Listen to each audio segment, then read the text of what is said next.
አሁን ደግሞ አንድ ጥያቄ ልጠይቅህ። እኛ ወንጌላውያን አማኞች አልዳንም በምን ምክንያት? እሺ በጣም ጥሩ ጥያቄ ደሜ፣ ቆንጆ ጥያቄ ነው ያነሳው። ኦኬ መነሻዬን አድርጌ የምነግርህ ከቤተ ክርስቲያን አንጻር ነው የምመልስልህ። ከቤተ ክርስቲያን ውጭ ድህነት የለም። ከቤተ ክርስቲያን ውጭ ድህነት የለም። ጌታ ኢየሱስ ክርስቶስ በዚች ምድር ላይ አንዲትን መንግስት መስርቷል። ያቺም የመሰረታት አንዲት መንግስት ደግሞ የጌታ ቤተክርስቲያን ወይም የኢየሱስ ቤተክርስቲያን ትባላለች፣ ወይም ቅድስት ቤተክርስቲያን ትባላለች። ስለዚህ ጌታ ኢየሱስ ክርስቶስ ትንሽ ሰፋ ስለማደርገው ምናልባትም ማቋረጥ ካለብህ ትነግረኛለህ። ግን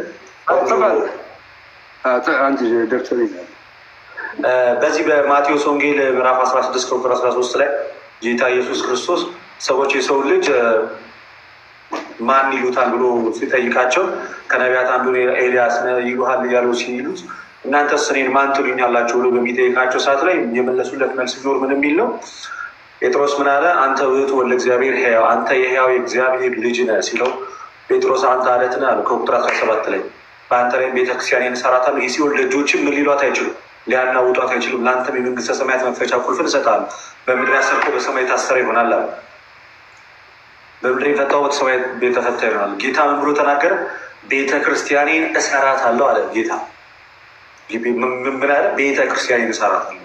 ከዚህ እቺ ቤተክርስቲያን ክርስቶስ በመስቀሉ በደሙ እንደመሰረታት በዚህ በሐዋርያት ሥራ ምዕራፍ 20 ከቁጥር 28 ላይ እግዚአብሔር በገዛ ደሙ የዋጃትን ቤተክርስቲያን እናንተን ጳጳሳት አድርጎ ለሾሞ ለመንጋው ምን በሏል? ተጠንቀቁ ብሎ እግዚአብሔር ቤተክርስቲያን በደሙ እንደዋጃት፣ ክርስቶስ ቤተክርስቲያን በደሙ እንደዋጃት ግልጽ አድርጎ ይነግረናል። ስለዚህ ጌታ ኢየሱስ ክርስቶስ ሐዋርያት የሰበሰቡት ያን ጉባኤ ነው። 12ቱ ሐዋርያት የተሰበሰቡት ያን ጉባኤ ነው። ስለዚህ ጌታ በዮሐንስ ወንጌል ምዕራፍ 20 ከቁጥር 17 ላይ አባቱ እኔና አንተ አንድ እንደሆንን አለ። እኔና አንተ አንድ እንደሆንን ከቃላቸው የተነሳ አንድ የሆኑ ዘንድ ስለ እነርሱ እለምንሃለሁ አለ። ስለ እነርሱ ብቻ ሳይሆን በስሜም ስለሚያምኑት ማለት። ስለዚህ ለዚህ ጉባኤ ክርስቶስ የአንድነት ጸሎትን ወደ አባቱ እንዳቀረበ ይነግረናል። ስለዚህ አሁን ጌታ ወደ መሰረተው መንግስት ነው ሰዎች ምን የሚሉት የሚጨመሩት ወይም የሚመጡት። ኦኬ ጌታ ከዛ ምን አደረገ? በዚህ በሐዋርያት ሥራ ምዕራፍ 2 ላይ በዚሁ ህብረት በተሰበሰቡበት በክርስቲያኖች ህብረት ላይ ምን አወረደ? መንፈስ ቅዱስን ላከ። ስለዚህ መንፈስ ቅዱስን ላከና በመንፈስ ቅዱስ መምጣት ደግሞ ጉባኤውን ምን አደረገው? አጠናከረው ወይንም ደግሞ አጸናው። በመንፈስ ቅዱስ መምጣት ጉባኤውን አጠናከረው ወይንም ደግሞ አጸናው። ከዛ በኋላ በጣም በሚያስገርም ሁኔታ ሐዋርያቱ ምንድን ነው ሲያደርጉ የነበረው? አሁን ቤተክርስቲያን እንደተመሰረተች ተግባባል። ያችን ቤተክርስቲያን ክርስቶስ በጸሎት አንድ እንዳደረጋ ታየን። ያ የሊቀ ካህናት ጸሎት ይባላል። እዛ ውስጥ ላሉ አገልጋዮች ክርስቶስ የመፍታትና የማሰር ስልጣን እንደሰጣቸው ተመለከትን ለሐዋርያቶቹ። 2 እንደገና ደግሞ ካረገ በኋላ በ10ኛው ቀን መንፈስ ቅዱስን እንዳወረደላቸው ደግሞ ተመለከትን። ስለዚህ ያ ጉባኤ አንድ ጌታ በደሙ የዋጀው ነው። 2 በመንፈስ ቅዱስ መውረድ ደግሞ ምን ያለ ነው? የጸና ነው። ስለዚህ ምን ያደረገ ጴጥሮስ እንግዲህ አሁን ደግሞ ወደ ትምህርቱ ልንሄድ ነው። ጴጥሮስ ምን ያደረገ? ሐዋርያት ሥራ ምዕራፍ 2 ላይ እንደዚህ ሆነ። እንደዚህ አለ፣ እንግዲህ ይህን እናንተ የሰቀላችሁትን አለ ቁጥር 36 ላይ ኢየሱስን እግዚአብሔርም ጌታ ክርስቶስን እንዳደረገው የእስራኤል ወገን በእርግጥ ይወቃል። ይህንንም በሰሙ ጊዜ ልባቸው ተነካ። ጴጥሮስና ሌሎችም ሐዋርያት ወንድሞች ሆይ ምን እናድርግ አሏቸው አለ። ጴጥሮስም ንስሐ ግቡ፣ ኃጢአታችሁ ይሰረይ ዘንድ እያንዳንዳችሁ በኢየሱስ ክርስቶስ ስም ምን በሉ አለ? ተጠመቁ። ስለዚህ ጥምቀትን አዘዘ። የመንፈስ ቅዱስንም ስጦታ ትቀበላላችሁ አለ። የተስፋውን ቃል ለእናንተ ለልጆቻችሁ ነው፣ ጌታ አምላካችንም ወደ እርሱ ለሚጠራችሁ በሩቅ ላሉት ሁሉ ነው እና አላቸው። በብዙ ሌላ ቃል ምስክር ከዚህ ጠማማ ትውልድ ዳኑ ብሎ መከራቸው። ቃሉንም የተቀበሉ አለ ቁጥር 41 ላይ ተጠመቁ። በዚያም ቀን 3000 የሚያህሉ ነፍሳት ተጨመሩ አለ። ወዴት ተጨመሩ? አያረለ የምትጨመርበት ቦታ ያስፈልጋል። ተጠምቀ ወዴት ተጨመሩ? ወደ ሐዋርያት ህብረት፣ ወደ ቤተ ክርስቲያን ተጨመሩ። ወደ ቤተክርስቲያን ተጨመሩ። ስለዚህ ወደ ቤተክርስቲያን ህብረት ተጨመሩ። ምን አለ ከዛም በኋላ ሐዋርያትም በሐዋርያትም ትምህርትና ይላል በህብረት ሉክ ደግሞ በሐዋርያት ትምህርትና በህብረት እንጀራውንም በመቁረስ ለጸሎት ይተጉ ነበር። ይህ ወደ ተጨመሩበት ህብረት። ነገር ግን በሰው ሁሉ ፍርሃት ሆነ፣ በሐዋርያትም እጅ ብዙ ድንቅ ምልክት ተደረገ፣ ያመኑትም ሁሉ አብሮ ነበሩ ይላል። በየቀኑም በአንድ ልብ ሆነው በመቅደስ እየተጉ በቤታቸው እንጀራን ይቆርሱ ነበር። በአንድ ልብ ሆኖ በመቅደስ እየተጉ በቤታቸውም እንጀራን ይቆርሱ ነበር፣ በማናቸውም ነገር ከዛ በደስታን በጥሩ ልብ ምግባቸውንም ይመገቡ ነበር፣ እግዚአብሔርንም እያመሰገኑ በዚህ ሁሉ ፊት ሞገስ ነበራቸው። ጌታም የሚድኑትን ዕለት ተዕለት በእነርሱ ላይ ይጨምር ነበር። ጌታ የሚድኑትን ዕለት ተዕለት ወዴት ነው የሚጨምረው? በእነሱ እጅ ወደ ቤተ ክርስቲያን ነበር የሚጨምረው። ስለዚህ መድኃኒ የሚገኘው ክርስቶስ ኢየሱስ ከዋጃት ከቅድስት ቤተ ክርስቲያን እንደሆነ፣ የዳኑ ክርስቲያኖችም ደግሞ የሚጨመሩት ወደ ቤተ ክርስቲያን እንደሆነ ግልጽ አድርጎ እየተናገረ ነው ማለት ነው። ግልጽ አድርጎ እየተናገረ ነው። እንደገና ጳውሎስ በአንደኛ ጢሞቴዎስ ምዕራፍ 3 ቁጥር 15 ላይ እነዚህ ነው ብዘገይም ይላል በእግዚአብሔር ማደሪያ ቤት እንዴት መኖር እንደሚገባ ታውቁ ዘንድ እጽፋለሁ አለ። ቤቱም የእውነት አምድና መሰረት የሕያው እግዚአብሔር ቤተ ክርስቲያን ነው ይላል። ቤቱም የእውነትና አምድና መሰረት የሕያው እግዚአብሔር ቤተ ክርስቲያን። ስለዚህ ክርስቶስ መንግስቱን መስርቷል። ለነዛ መንግስት ካህናት፣ አገልጋዮች፣ ሐዋርያትን ሰጥቷል። ሐዋርያቶቹ እየሰበኩ ሰዎችን የሚያመጡት ወዴት ነው? ጌታ መንፈስ ቅዱስን ወደ አወረደበት። ሐዋርያት በአንዲት ልብ ወደ ተሰበሰቡበት ወደዚያች ህብረት ነው። ከዚች ህብረት ውጪ የሆነ ከእነሱ ጋርም የሚመሳሰልም ከሆነ በሀሳብም የተለያየ በጥቂቱም ይሁን ለመመሳሰል የሞከረ ካለ እውነተኛውን ድነትን ያገኘ አይደለም። ምክንያቱም መዳን ያለው በጌታ ቤተ ክርስቲያን ውስጥ ስለሆነ። ስለዚህ ፕሮቴስታንቶች ወንድሞቻችን አልዳኑም የምንለው አንደኛ በሁሉም ዘንድ ተመሳሳይነት ነገር ስለሌለ፣ የመጀመሪያው ሐዋርያዊ ትምህርትን ስላልያዙ፣ አንድ ቅዱስ ሥጋውና ክቡር ደሙ ያድናል ያሉትም እንኳን ቢሆኑ እንደው ምልኮ የጌታ ሥጋና ደም የዘላለም ሕይወት ይሰጣልም ጥምቀትም ያድናል የሚሉትም እንኳን ቢሆኑ እውነተኛውን ሰንሰለቱን የጠበቀው በሐዋርያት ቅብብሎሽ የመጣውን ስልጣነ ክህነትና ቤተክርስቲያን ከዛ ውጪ ስለሆኑ በእነሱም ዘንድ እውነተኛው የጸጋ መውረድ ስለማይገኝበት መንፈስ ቅዱስን ሙላት በዛ በኩል ስለሌለ መዳንን አላገኙም። መዳን ያለው በጌታ ቤተክርስቲያን ውስጥ የሚጠበቀው በኢየሱስ ቤተክርስቲያን ውስጥ ነው። ከዚህ አንጻር አልዳኑ። ወንጌሉን ይህንን የያዙትን እውነት መጽሐፍ ቅዱስ ላይ አረዳዳቸውን አስተካክለው በትክክለኛውን አረዳድ ይዘው ከዛ በጌታ አካል በሆነችው ቤተክርስቲያን በሐዋርያዊ ቅብብሎሽ በመጣው ክህነት ተጠምቀው የጌታ ሥጋና ደም መቀበል አለባቸው። አሁን ከመጨረሻው ልጀምርልህና አሁን ክህነት የሚለው ቃል ከማቴዎስ ወንጌል ምዕራፍ 16 ቁጥር 18 ነው የሚጀምረው አለ። ክህነት የሚለው መነሻ አድርገን የምንይዘው እሱን ነው። ልክ ነው። ስለዚህ አሁን ክህነት አንተ ካህን አይደለም አንተ እኔ ካህን ስባልና የእግዚአብሔር ቤተ መቅደስ አገልጋይ ካህናት ሲባሉ ይሄ ካህን ብባል ራሴ ንጹህ መስዋዕትና የምስጋናን መስዋዕት ለእግዚአብሔር ስለምሰዋው ካህን እባላለሁ። የአዲስ ኪዳን ካህን ነኝ። ግን ካህን የተባልኩበት ምክንያት የንጉሥ ክርስቶስ ልጅ ስለሆንኩኝ ለንጉሥ ክርስቶስ ደግሞ የምስጋና መስዋዕት ከአንደበቴ ስለምሰዋለት ካህን እባላለሁ። የምስጋና መስዋዕት ስለምሰዋ። እነ ጴጥሮስ ግን ካህናት ቢባሉ ወደ ዓለም ልኮ አጥምቁ ስላላቸው ነው። አጥምቁ ያለው 12ቱን ሐዋርያት ነው እንጂ ዓለምን ሁሉ አይደለም ያለው። የሚያጠምቁትም ሐዋርያት የሾሟቸው እንጂ ከዛ ውጭ ሲያጠምቁም አልተመለከትም። ስለዚህ የሐዋርያቱ ስልጣነ ክህነት ክርስቶስ በመስቀል ላይ የሰራውን የማዳን ስራ ውክልና ተሰጥቷቸው የሚያስቀጥሉ ሎሌዎች ወይም አገልጋዮች ናቸው። እኔ ከእናንተ ጋር ነኝ እስከ ዓለም ፍጻሜ እንዳላቸው እያሳመኑ እያጠመቁ ወደ ጌታ ህብረት የሚጨምሩ ናቸው ማለት ነው።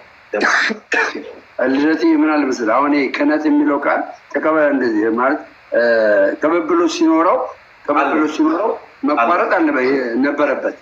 ለሐዋርያቶቹ ብቻ መቋረጥ የለበትም። ስለዚህ ይህ የማቴዎስ ወንጌል ምዕራፍ 28 እኔ እናንተን አይመለከትም።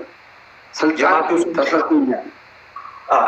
የማቴዎስ ወንጌል የሚመለከታቸው የትኞቹ መሰለ?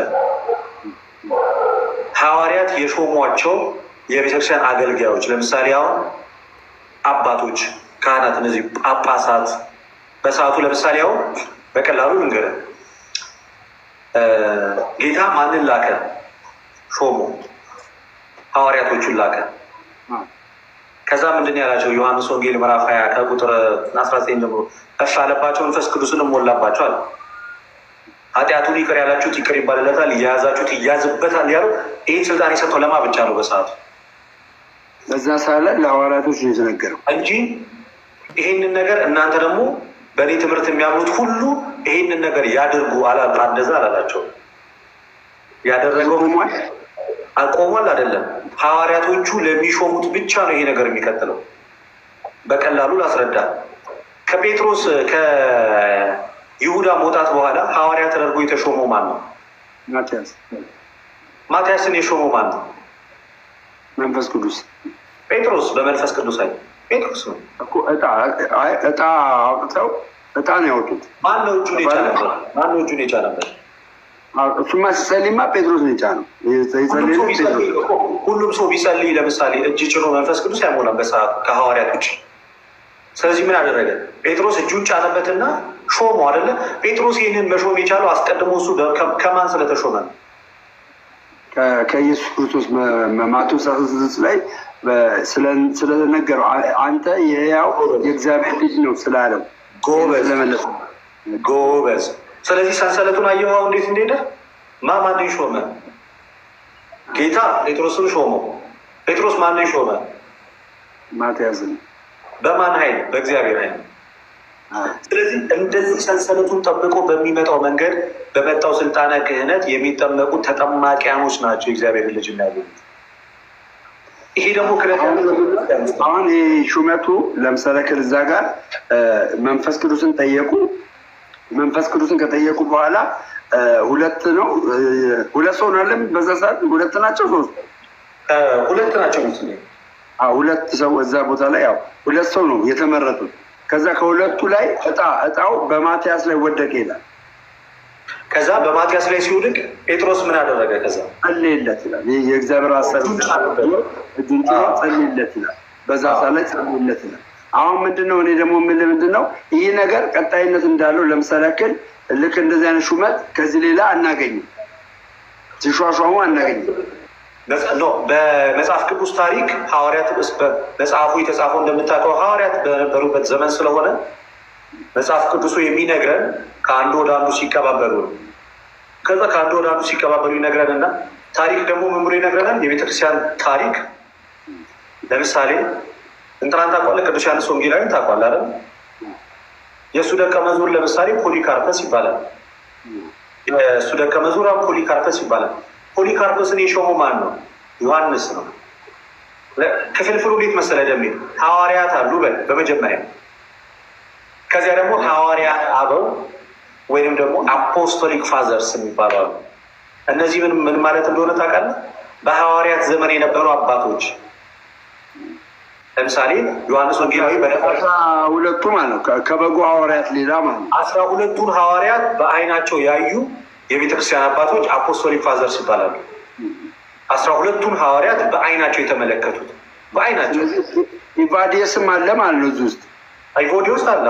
ኢቮዲዮስ እንደውም ማለት ነው ቅዱስ ኢግናቲየስ ለአንጾኪያ ቤተክርስቲያን በጻፈው መልእክቱ ላይ እሱ የአንጾኪያ ቤተክርስቲያን ፓስተር ነው፣ እኛን እንደተቀበላችሁ እሱንም ተቀበሉት ብሎ ኢቮዲዮስን ጽፏል። ለምሳሌ ራሱ ቅዱስ ኢግናቲዮስ ማለት የቅዱስ ጴጥሮስ ደቀ መዝሙር ነው። ሐዋርያቶቹ 12 ሐዋርያት ተቀበሉ። ያ የጴጥሮስ ደቀ መዝሙር ነው። ኦኬ። ስለዚህ ሐዋርያው የእንትኑ የማለት የክህነቱ ይዘት ያለው ይሄ ነው ማለት ነው። ስለዚህ ይሄ ካህን ነው የሚያጠምቀው። ስለዚህ እዚህ እንትን ውስጥ በትምህርት የተመሳሰሉ ሰዎች ለምንድን ነው ሪጀክት የምናደርጋቸው ታዲያ? አሁን ቅድም ምንድን ነው ያልከው? በጥምቀትና በቁርባን እንኳን ቢገናኙ አሉ ሌላ በጥምቀትና በቁርባን እንኳን ብንመሳሰል በሌላ መሰረታዊ ነገር ሐዋርያዊ ቅብብሎች ስለማይኖራቸው ሪጀክት እናደርጋቸዋለን፣ አልዳኑም ብለን እንናገራለን አልክ። አሁን አንተ የምትለውን ከተቀበልን ቅብብሎሹን ከተቀበልን ለምንድን ነው ሪጀክት የምንደረገው? አንድ እንዳንሆን የሚያደርገን ምንድን ነው? ደሜ በጣም አሪፍ ጥያቄ። እነዚህ አብያተ ክርስቲያናት በሐዋርያዊ ቅብብሎሽ የመጣውን የክህነት ትምህርት ይቀበሉታል? አይቀበሉትም? ይቀበላሉ? አይቀበሉም? ሁላችንም ካህናት ነን። ለብቻው አጥምቆ ለብቻው ሚስጥራትን ፈጽሞ ሾሞ ቀድሶ የሚያቆርብ ካህን በሐዋርያዊ ሰንሰለት የመጣ ክህነት አለ ብለው አያምኑም እነሱ። ሐዋርያዊ ሰንሰለትን የጠበቀን የቤተክርስቲያንን ክህነት ካልጠበቅ አንድ ምንም ቅዱስ ቁርባን ያድናል ብትልም ምን አይደለም አንድ አይደለም። ስለዚህ መጀመሪያው ልዩነታችን በቅብብሎሽ የመጣውን አሁን ቄስ አለ ለምሳሌ ግን በመካነ ቤት ውስጥ ቄስ አለ። ማን ሾሞ? ያ ቄስ አለ፣ ቄስ አለ። ማን ሾመው ነው? ማን ሾመው? አሁን ትምህርቱ አሁን ለምሳሌ ግን ምን አለ መሰለህ፣ አሁን ከስፔሻሊ 325 ላይ አለ። ከ325 በኋላ ነው ጉባኤቶች ከሐዋርያ ማለት ሐዋርያ ስራ ምዕራፍ ስንት ላይ ነው የመጀመሪያው ጉባኤ? ከዛ 325 ነው። ሁለተኛው ጉባኤ 325 ላይ የሚጀምረው አለ። እስከ 325 ምንም ቤተክርስቲያን ተከፋፍሎ አናይም ነበር። የተከፋፈለች ቤተክርስቲያን አናይም ነበር። በስም ደረጃ አሁንም ቤተክርስቲያን እንኳን ተከፈለችም። ባይዘ ይሄ ቃል የዛን ጊዜ ተከፍላ ሳይሆን ቤተክርስቲያን ተከፍላ ሳይሆን ከቤተክርስቲያን ሰዎች ወጥተው ነው እንጂ አልተከፈለም። የጌታ ቤተክርስቲያን አንዲት ናት። የጌታ ቤተክርስቲያን አንዲት ናት። አልተከፋፈለችም፣ አልተከፈለም። ሁሉም ግን ከአንዲቷ ቤተክርስቲያን እየወጣ የየራሱን ብራንች ከፈለ። እሱ ልክ ነህ እኮ አስተምሮቱ እኮ አለው፣ ቼን አለው፣ አስተምሮቱ ቅብብሎሽ አለው። ግን ስያሜው አሁን ለምሳሌ ካቶሊኮ የሚል ነበራ የመጀመሪያው የቤተክርስቲያን ስም። አሁንም ነው ካቶሊኮ ሳይሆን ካታሆሊክ ዓለም አቀፋዊ አሁንም ተብላ ትጠራለች። አሁንም እንደዛ ተብላ ትጠራለች። የእኛ ቤተክርስቲያን የኦርቶዶክስ ተዋሕዶ ቤተክርስቲያን እኔ ያለሁበት ቤተክርስቲያን ካታሆሊክ ወይ ዓለም አቀፋዊ ቤተክርስቲያን። ከዓለም አቀፋዊ ቤተክርስቲያኑ አንዷ ናት የኔ ቤተክርስቲያን። ካታሆሊክ ማለት ዓለም አቀፋዊ ማለት ነው። ይሄ አሁንም ቤተክርስቲያን የምትጠራበት ስም ነው፣ አሁንም ድረስ ዛሬም ድረስ። ስለዚህ እኛ ወደ ካታኮሊክ እንዳንገባ የሚያደርገን ምንድን ነው? አሁን ኢስተር ኦርቶዶክስ ካታኮሊክ ውስጥ የለችም የለችም። ስለዚህ አልዳነችም እሷ ብለን የምትለው በሚስጥራት ስለምንለይ አሁን እኔ በኢስተር ኦርቶዶክስ ዙሪያ ላይ ስናገር ጥንቃቄ የተሞላው ንግግር ነው የምናገረው። ምክንያቱም ኦልሞስት ያለንበት ነገሮች ሆሊ ኮሚኒየን ወይም ህብረት የለንም። ሚስጥራት አብረን አንካፈልም። ሚስጥራት አብረን ቅዱስ ቁርባን አብረን አንካፈልም። ምንም ሆሊ ኮሚኒየን የለንም። በዚህ ህብረት ዩኒየኑ ስለሌለ በዚህ ሰዓት ላይ እኔና ኢስተርን ኦርቶዶክስ ተዋሕዶ ቤተክርስቲያን አንድ ነን ወይም ኢስተርን ኦርቶዶክስ ተዋሕዶ ቤተክርስቲያን ያሉ ሰዎች ድነዋል ብዬ አልናገርም። ወይም ደግሞ በዩኒቨርሳል ቤተክርስቲያን ውስጥ እነሱ አሉ ብዬ አልናገርም። አሌስ አሁን ልክ እንደዚህ ልክ ኢስተር ኦርቶዶክስን ባየህበት አመለካከት እዚህ ጋር አንተ በምትለው በሚስጥረ ቁርባን የሚያምኑ በጥምቀት የሚያምኑ ወንጌላውያን ውስጥ ያሉ አሉ ዲኖሚኔሽን ልክ እነሱንም አልዳኑም ነው የምትለው። ኢስተር ኦርቶዶክስን አልዳኑም። ኢስተር ኦርቶዶክስን ለምሳሌ እንደ ፕሮቴስታንቱ አይደለም ምን የማያል ምን ስላት እሷ ምን ስላላት ነው እንደ ፕሮቴስታንት የምታያል? ታቦት ማላያት ክህነት፣ ስልጣነ ክህነት፣ አፖስቶሊክ ሰክሴሽን። ታራሱ ከሆነ ድናልቻ አልዳነችም ለምን ትላለህ? ያ ልመጣልህ ነው። ምን ደግሞ እንዳለያየ ልነግርህ ነው። ሶፋር እንግዲህ በድፍረት መናገር ቢከብደኝም ኢንቫሊድ የሆነ አፖስቶሊክ ሰክሴሽን አላት ብዬ አላምንም። ቫሊድ የሆነ አፖስቶሊክ ሰክሴሽን አላት ብዬ ነው ማምነው በማመን ደረጃ። ግን ደግሞ በጉባኤ ስለሆነ የተለያየ ነው ከነሱ ጋር በጉባኤ ሰብቷል። በጉባኤ ነው የተለያየ። በጉባኤ አንድ ጉባኤ ያስፈልጋል የሚባል አሁን ይኸኛው ወደ ካታኮሊክ እንድንገባ እኛስ ጉባኤ ቢኖርልን ኖሮ እንደ ኢስተር ኦርቶዶክስ ወደ አንድነቱ የምንመጣ ይመስላል። እናንተ ወደዛ ለመምጣት ምን መቀበል ይኖርባቸዋል መሰላችሁ? አንደኛ ሐዋርያትና ትውፊትን መቀበል ይኖርባቸዋል። ትራዲሽንን ትምህርታችሁን ማስተካከል አለባቸው። ለምሳሌ በዓለም አቀፋዊቷ ጉባኤ በዛች ቤተክርስቲያን ውስጥ መጽሐፍ ቅዱስ ብቻ፣ ጸጋ ብቻ፣ እምነት ብቻ የሚሉ ትምህርቶች አይታወቁም።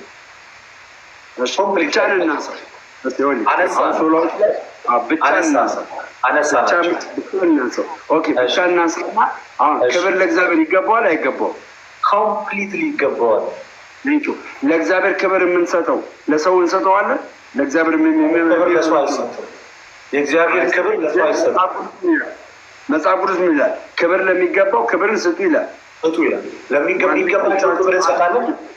እኮ በዝደሚያ የእግዚአብሔርን ክብር ግን ለሰው አንሰጠው። ቴንኪው። አሁን ብቻ የሚለውን አየሽ እዚህ ጋር የምናስገባው ለምን መሰለህ? ለእግዚአብሔር የምንሰጠውን ለሰው አንሰጥም ከማለት አኳያ ቢሆንስ? እሱ ብዙ ብቻ የሚለው የኔ ወንድም ሶላ ዲያግሎሪያ ያን ያህል እንደዚህ ኢሹ አይደለም። ብዙ ያን ያህል ሆነስትሊ ስፒኪንግ ወደ ሌሎቹ ሂድና ጸጋ ብቻ እሱ ትምህርት አሁን ጸጋ ብቻ የሚለው አሁን ጸጋ ብቻን እናንሳውና ጸጋ አሁን ጸጋው በእምነት አድኗቸዋል ይላል ኤፌሶ 2:8 ላይ አለ። ይሄ አንተ ተቀበላለህ።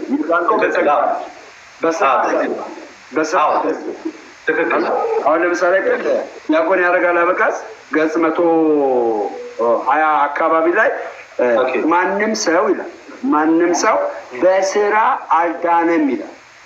ማንም ሰው ኦርቶዶክስ በስራ አልዳነም ይላል። የዳነው በምኑ ነው ይላል? በእምነት ነው የዳነው። በእምነት ሲድን ደግሞ ጸጋው በእምነት ነው ያዳነን ይላል። ኤግዛክትሊ ጸጋው ደግሞ የሚያገኘው በሚስጥራት በኩል ነው ይላል።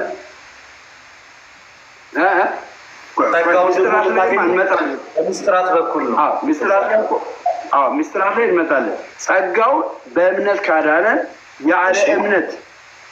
ያለ እምነት ሚስጥራት መፈጸም እንችላለን? አይቻልም። ስለዚህ ያለ እምነት ሚስጥራትን ካልፈጸምክ ሚስጥራትን እንድትፈጽም እገዛ ያደረገልህ በተዘዋዋሪ ሜን ፖይንቱ ምንድን ነው? ጸጋው ነው ማለት ነው።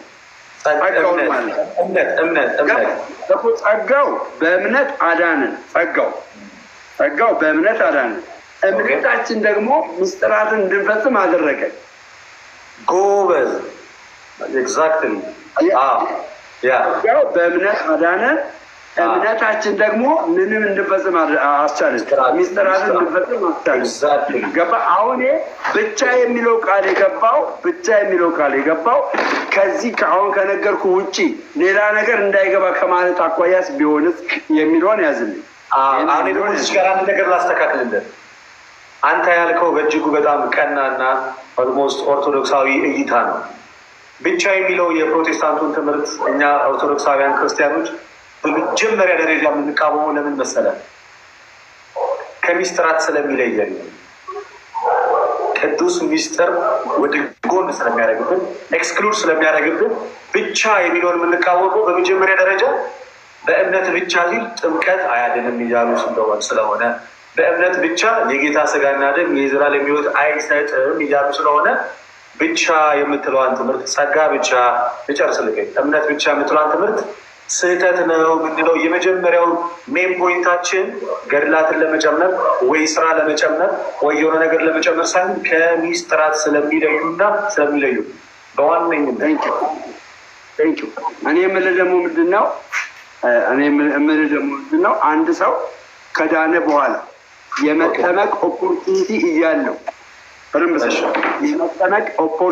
እያለው ካመነ በኋላ ከዳነ በኋላ ሳይሆን ካመነ በኋላ በላይ ካመነ በኋላ ድኗል ነው የምንለው አይደል? ካመነ በኋላ ድኗል። የዳነ ሰው ደግሞ መገለጫው ምንድን ነው? መጠመቅ አለበት አይደለም?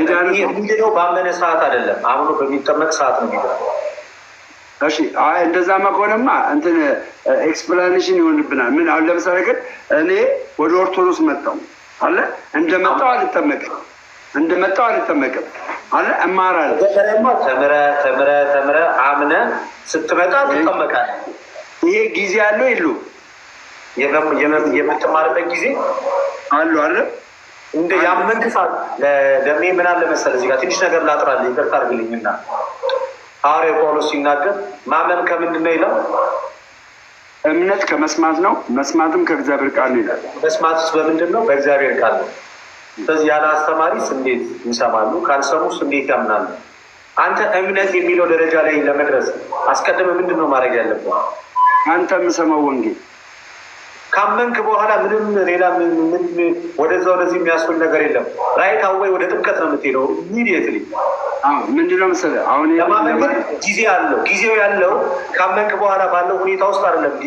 ጊዜ ያለው ከማመን በፊት ለማመን የምታደርገው ሂደት ነው። ጊዜው ወይም ታይም ፍሬሙ ያለው ካመንክ በኋላ ሳይሆን ወደ እምነት መድረክ፣ ወደ እምነት ጎዳና፣ ወደ ማመን ልብ በመድረስ ባለው ላይ የዛሬ ጊዜ አለ።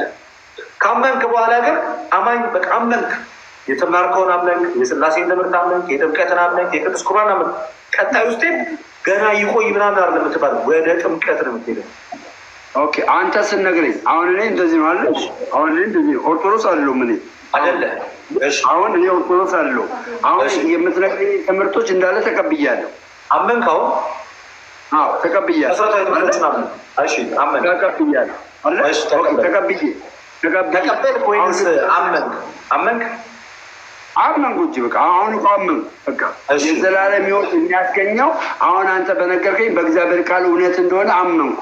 አንዴ አምኜ ልክ አሁን እሑድ ለምሳሌ አሁን ዛሬ ነው ያመንኩት። ኦርቶዶክስ እሑድ ላይ አታጠምቀኝም፣ እቆያለሁ። ቀኖና አለ፣ ቀኖና ይሰጠኛል አንዴ ሚስጥራትን እንድካፈል የጌታ እራትን እንድወስድ የሚፈጅብኝ ቀን አለ። ኢሚዲየትሊ የሆነ ነገር የለም።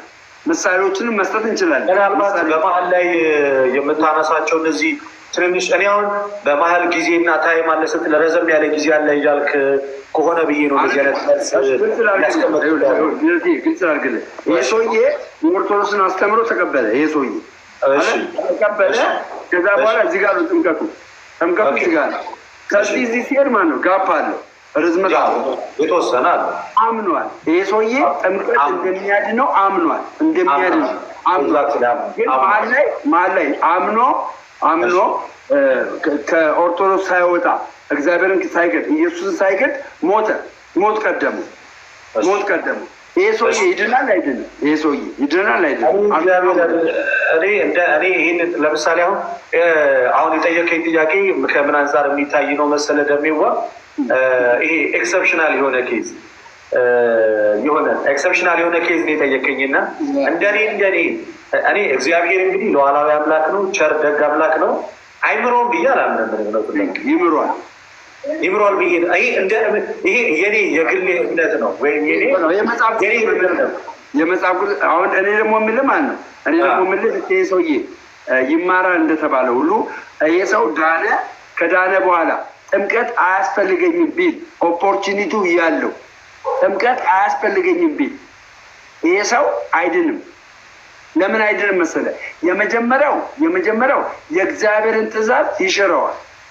የእግዚአብሔርን ትእዛዝ ደግሞ ባዚሽ ጋር አንድ ነገር እያጠራን እንድንሄድ መጠመቅ የሚችለው ሰውዬ ከተጠመቀ በኋላ ነው የሚድነው ወይንስ ባመነ ሰዓት የሚድነው ነው የምትለው? አሁን እኮ መለስክልኝ እኮ አንተ እኮ ኤክሴፕሽናል ነው አልከኝ። አሁን ኤክሴፕሽናሊቲውንማ እኔ ምን አልኩ መሰለህ? ይሄ አምኖ የሆነ ሰው አምኖ ባለበት ሰዓት ላይ ሊጠመቅ በሚያደርገው ጉዞ ቢሞት አልኩኝ ጥምቀት ጋር ሳይደርስ። ይሄ እንግዲህ ከሱ ቁጥጥር ውጭ የሆነ ነገር ነው። እሱ ምንም ተዘጋጅቶ እየሄደ ያለ ሰው ነው ያለው። ከሱ ቁጥጥር ውጭ በሆነ ካታስትሮፊክ ድንገተኛ በሆነ ነገር ይሄ ሰውዬ ሞተ። ስለዚህ እሱ ምንም ማድረግ አይችልም። ልሙት ብሎ አይደለም የሄደው፣ ልጠመቅ ብሎ ነው የሄደው። ሞት ቀደመው። ስለዚህ ይህንን እግዚአብሔር ፍትሐዊ ፍርዱን ይሰጠዋል አልኩ። ይድናል የሚል አይድንም። እንደዚህ አይነት ሰዎች አይድኑም ብዬ አይደለም የማምነው።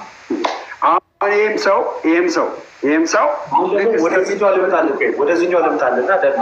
ወደዚህኛው ልምጣልና አንተ አመንክ እንበል፣ ኮምፕሊትሊ አመንክ፣ ጨረስ። ነገ ቤተክርስቲያን ይዤ ሄድኩ እና ተጠመቅ፣ ቅዱስ ሥጋውንና ክቡር ደሙን ተቀበልክ፣ በመንፈስ ቅዱስ ታተምክ። የትኛው ሰዓት ላይ ዳንክ ይመስላል? ኦኬ አሁን አንተ እንግዲህ ድነትን ሂደታዊ ነው ያደረግከው። በአሁን አነጋገር ድነትን ሂደታዊ ያደረግከው። አሁን ድነት ሂደታዊ እንዳልሆነ ደግሞ የነገርኩህ ምንድን ነው? ይሄ ሰውዬ አሁን እኔ የመጠመቅ ቅዱስ ምስጢራትን የመካፈል ፍላጎቱ አለኝ። ደሜዋ ይህ የዚህ ሰውዬ ታሪክ ሁሌ ሀፕን የሚያደርግ ነው። ከስንት አንዴ ሀፕን የሚያደርግ ነገር አኖ እሱማ ከስንት አንዴ ነው የሚያደርገው። ስለዚህ ሞሪና ማውራት ያለብን ዴይሊ ሀፕን ስለሚያደርገው ወይም ስለተገለጠው ነው ወይም እስከ ስንት አንዴ ድንገት ብቅ ስለሚለው ነው? ይህም አይድናል። ይሄማ ግዴታው ነው። ተጠምቆ ሚስጥራትን ተካፍሎ ይድናል፣ ጨርሶ ይድናል። ያ ብቻ አይደለም ሚስጥራትን ተካፍሎ ተጠምቆ ቅዱስ ስጋውና ቅዱስ ደግሞ ወስዶ ገባለ እምነቱን ካልጠበቀ አይድንም። ይሄ ብቻ ዋስትና የሆነው የግድ እምነቱን መጠበቅ መቻል አለበት እኮ። በስራ መገለጥ አለበት። ያለ ስራ እምነት ያለ ስራ ምን ያለ ስለሆነ የሞተ ስለሆነ አሁን ሚስጥራትን ስለተካፈለ ገባ ስለተጠመቀ ኖ አይድንም። ምን ማድረግ አለበት? እስከ ላይ ከፊልጵስዩስ 2:12 ላይ ነው 2:11 ላይ በፍርሃትና በመንቀጥቀጥ ሆናችሁ መዳናችሁን ፈጽሙ። በመፍራትና በመንቀጥቀጥ ማንማችን በመፍራትና በመንቀጥቀጥ ሚስጥራትን ከወሰድክ በኋላ ነው የምትፈጽመው። ኤግዛክትሊ ጀስት ታትስ ትሩ። ስለዚህ ይህንን ነገር አልቀበልም የሚል ወንጌላማኝ ከሆነ ማለት ጌታ ምስክሬ አልዳንም። ስለዚህ ወደ ካታኮሊክ የምትለዋ ቤተክርስቲያን እንዳንመጣ እንግዲህ ልክ እንደ ምስራቅ ኦርቶዶክስ እኛንም ብታስበንና ወደዚህ በጣም ጥያቄ ካለ ደግሞ ጠይቅኝ። አንተ ደግሞ በጠላ ደሜዋ አንድ ኮመንቱ ልክፈትና እስኪ የህዝቡን ስሜት ልመልከተው። አሁን ስለተማማረን ይህ በጣም በእውነት እጅግ በጣም የኔ ኮመንት ክፍል እጅግ በጣም ማለት ኮሜንት ክፈቱ። ሊጋም ኮሜንት ክፈቱ። በጣም ደስ የሚል ደስ ጭንቄት ጨምሯላ ጓደኛዬ ጭንቄት አረ የመጨረሻ ደስ የሚል ደሜ ይጠበቅልን የምትሉ ይላል እዚህ ጋር ኮሜንት ካታኮሊክ የደሜ ፍላጎት እቺ ካታኮሊክ የምትለዋ ቤተክርስቲያን ማየት ነው ህልሜ። ጌታ በሷን እኮ ታዲያ ወደዛ እኮ ነው እየጠራሁ ያለው እንደሚዋል እኔ አንድ ነገር ወደዛች እንዳትገባ የከለከለ ነገር ፕሮቴስታንቱ ምን መሰለ? አንደኛ እነዚህ ብቻዎቹ ከሐዋርያዊት ቤተክርስቲያን ነጥሏቸዋል። ሁለተኛ ክህነትንና አፖስቶሊክ ሰክሴሽን ለሁለት ነገር ይጠቅማል። ደሜዋ ሐዋርያዊ ቅብብሎች፣ በሐዋርያዊ ቅብብሎች ሁለት ነገሮችን ታገኛለህ። ሁለት እጅግ በጣም መሰረታዊ የሆኑ ነገሮችን ደሜ፣ አንደኛ አፖስቶሊክ ፌዝ ወይም ሐዋርያዊ እምነት።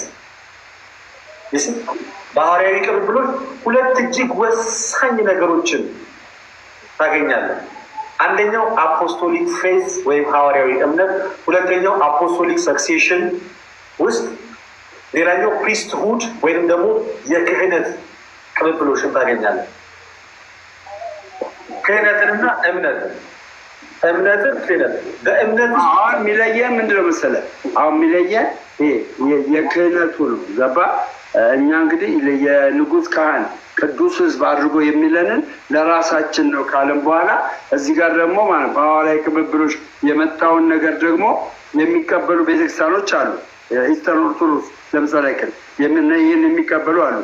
እነሱን የኦሪየንታል ኦርቶዶክስ ላይክ በእንትን አልዳነችም እንደምትለው ሁሉ እኛም እዚህ ጋር የተቀበልነውን ነገር አልዳናችሁም ካልከን ሁለታችን ደግሞ የሚያስታርቀን አንድ ሀሳብ ይኖራል።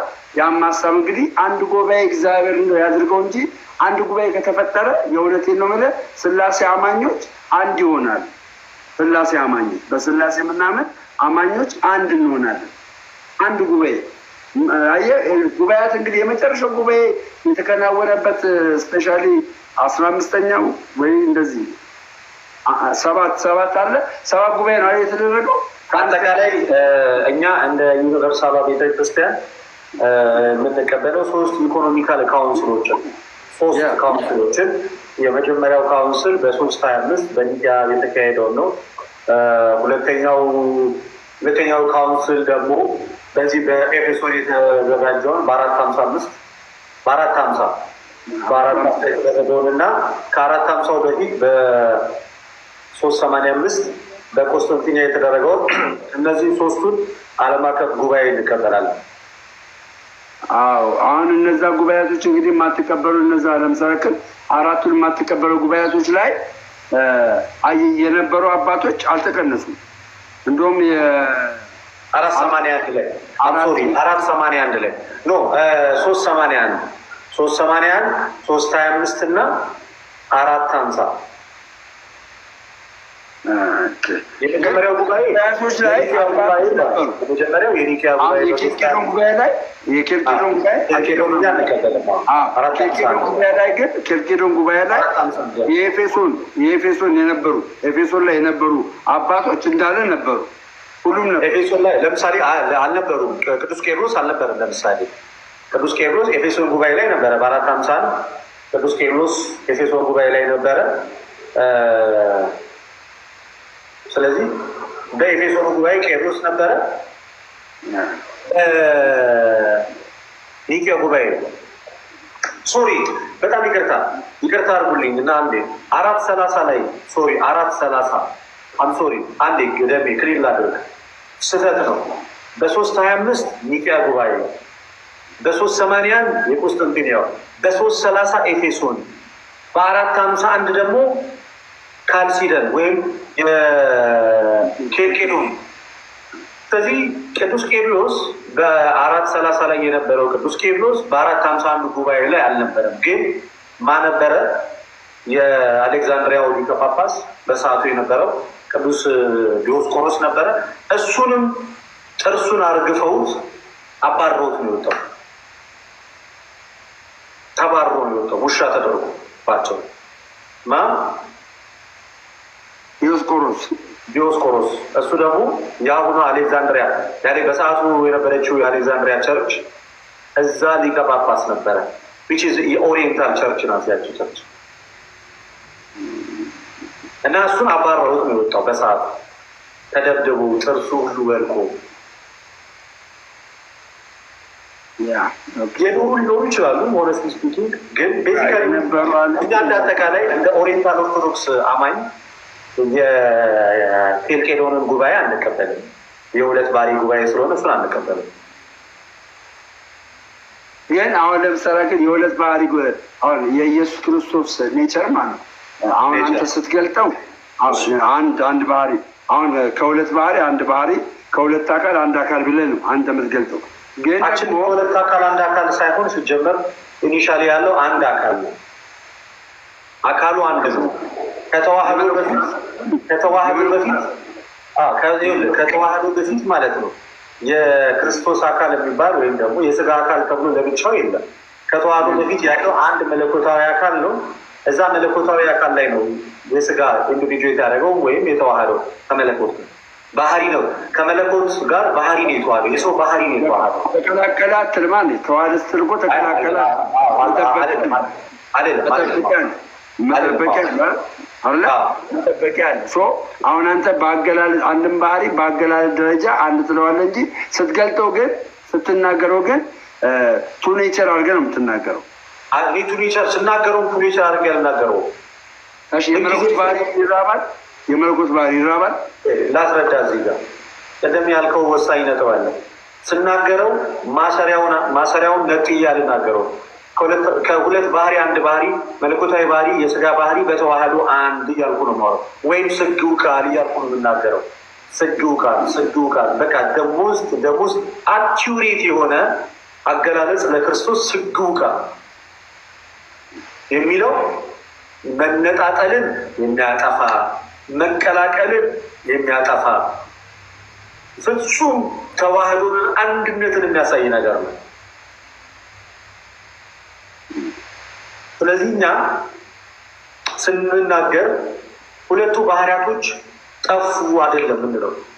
ኦፍ ቱ ኔቸር ከሁለት ባህሪ ወደ አንድ ባህሪ ዋን ኮምፖዚት ኔቸር ነው ያለው። ዋን ኮምፖዚት ሲንግል ክርስቶስ ውስጥ እኮ ሲንግል ኔቸር አይደለም ያለው። ባይዜ ክርስቶስ ውስጥ ከሁለት ባህሪ ወይም ኦፍ ቱ ኔቸርስ ተብሎ ሲነገር ከዛ መጨረሻ ላይ ስታስገም ሲንግል ኔቸር አይደለም ክርስቶስ ውስጥ ያለው፣ ኮምፖዚት የሆነ ኔቸር ነው ያለው። የተዋሃደ አንድ የሆነ ባህሪ እንጂ ነጠላ አንድ ሳይሆን ክርስቶስ ውስጥ ያለው ነጠላ አንድ ባህሪ ሳይሆን ክርስቶስ ውስጥ ያለው ኮምፖዚት የሆነ የተዋሃደ አንድ ባህሪ ያለ ምን ያለ የተዋሃደ ግን አንድ ባህሪ የማይጠፋፋ ግን የተዋሃደ አንድ ባህሪ ነው ክርስቶስ ውስጥ ያለው እንጂ ነጠላ አንድ ባህሪ አይደለም ክርስቶስ ውስጥ ያለው። ነጠላ የመለኮት ባህሪ ነጠላ የሰው ባህሪ አይደለም። ባለመለያየት ባለመጠፋፋት from two nature to one nature from two of two natures of two natures ከሁለት ባህሪ ወደ አንድ ባህሪ ነው የመጣው። ነጠላ ክርስቶስ ነጠላ ባህሪ የለም። ነጠላ ባህሪ አይደለም ያለው ኮምፖዚት የሆነ አንድ ኔቸር ነው ያለው። በተዋህዶ የሆነ አንድ ባህሪ ነው ያለው። የተዋሃደ አንድ ባህሪ ነው ያለው እንጂ ነጠላ አንድ ባህሪ አይደለም። ክርስቶስ ውስጥ ያለው የተዋሃደ አንድ ባህሪ ነው ያለው። ጉድ ያው በቃ ላይ